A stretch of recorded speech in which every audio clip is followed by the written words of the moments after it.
हस्त रेखा शास्त्र।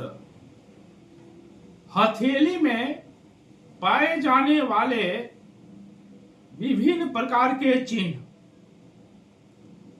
हमारे ऋषि मुनियों ने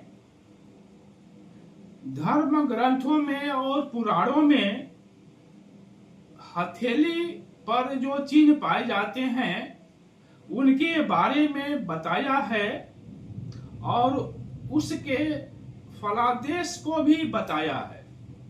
यानी हथेली में कुछ चिन्ह होते हैं तो हमारे ऋषि मुनियों ने धर्म ग्रंथों और पुराणों में इन चिन्हों के बारे में बताया है कि कौन कौन से चिन्ह पाए जाते हैं और इनके फलादेश क्या होता है उसको ऋषि मुनियों ने बताए हैं। और हस्त परीक्षकों ने असंख्य हाथों का परीक्षण करने के बाद भी इन चिन्हों को समझा है और इनके फलादेश को बताया है। नमस्कार, हस्त रेखा और भाग्य दर्पण में आप सभी का हार्दिक स्वागत है। आप देख रहे हैं हस्त रेखा और भाग्य दर्पण। मैं जयप्रकाश शर्मा आप सभी का हार्दिक अभिनंदन करता हूं। आज के इस वीडियो में हथेली में पाए जाने वाले कुछ चिन्हों को समझेंगे और उनके फलादेश को समझेंगे। स्वास्तिक।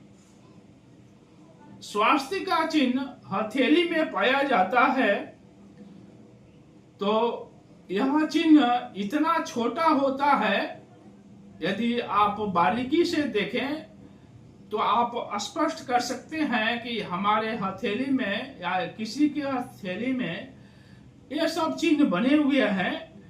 तो यदि किसी के हथेली में स्वास्तिक का चिन्ह बना हो, जो स्वास्तिक अपने घर पर हम बनाते हैं या पूजा पाठ में बनाते हैं वैसा ही रेखाएं होती हैं, यदि स्वास्तिक का चिन्ह किसी की हथेली में बना हो तो वह व्यक्ति धार्मिक होता है,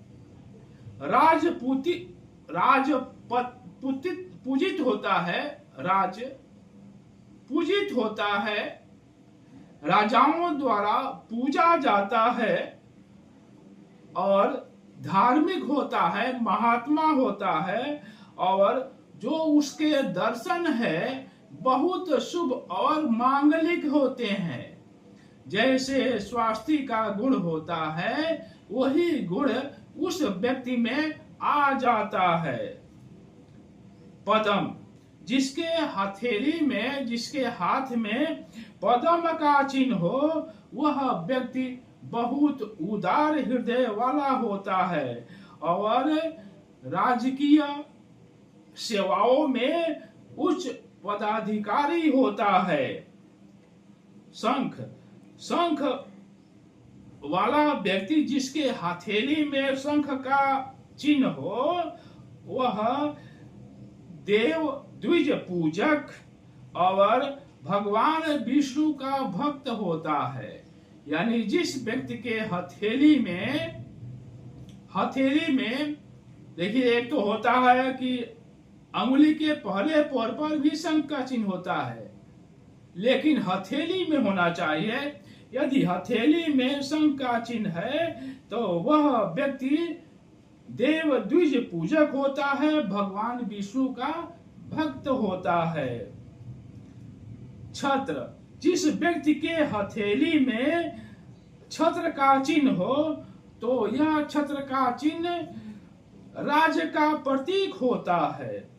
वह छत्रपति राजा होता है, वह राष्ट्राध्यक्ष होता है, प्रदेशाध्यक्ष होता है, प्रदेश का अध्यक्ष होता है अथवा किसी अच्छे पोस्ट पर, किसी उच्च पद पर प्रतिष्ठित होता है।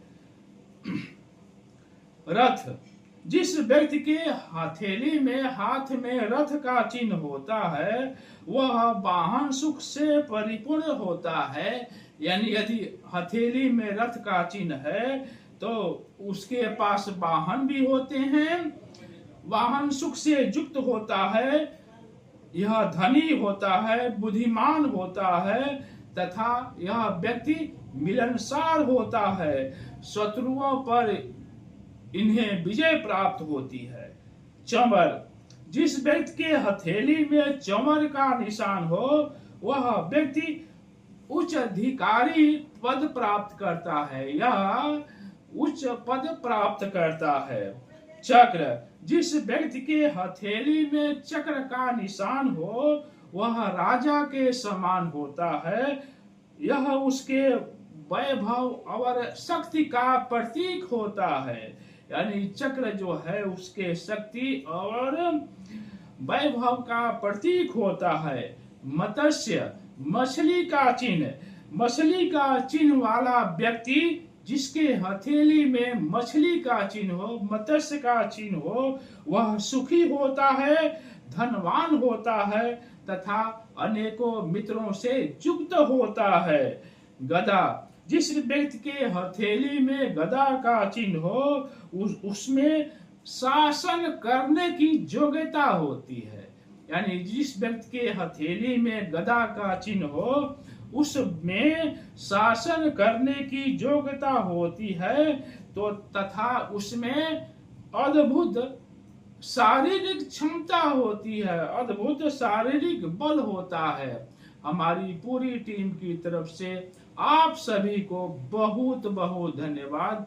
कृपया चैनल को सब्सक्राइब करें, लाइक करें और शेयर अवश्य करें जिससे यह ज्ञान यानी हस्तरेखा और भाग्य दर्पण का ज्ञान सभी को प्राप्त हो सके। आप सभी को बहुत बहुत धन्यवाद।